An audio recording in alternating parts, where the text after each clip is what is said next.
So specifically, it's that the Act aims to reduce carbon emissions over time Mm. and imposes very significant burdens on companies that, in the course of doing their business, emit um, gases Yes. that the Environment Ministry considers to be harmful to the environment, Okay. like carbon dioxide, for example, methane, or other gases.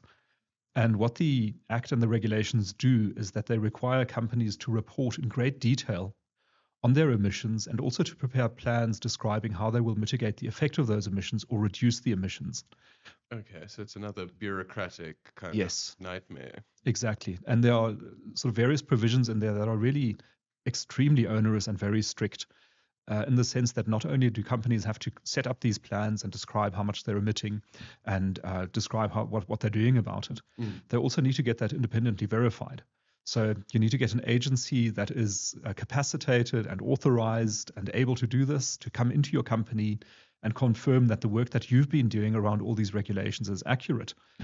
So that's an additional cost on your company. Yeah. Furthermore, the penalties for not complying with the regulations or the Act are very strict, Mm. with penalties going into the millions of rands and sometimes even prison sentences.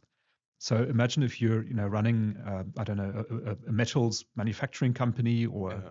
a metal smelter or producing electricity, and you're now facing this risk as a director of going to prison or having to pay millions of rands because you didn't report appropriately or you didn't set your plans up properly, et cetera, et cetera. So we think this is really bad for economic growth Yeah. and it's bad for industrialization. And therefore, our recommendation is really to step back from these regulations, from the Act, rather take another look at what can be done to make the economy grow and then do that instead.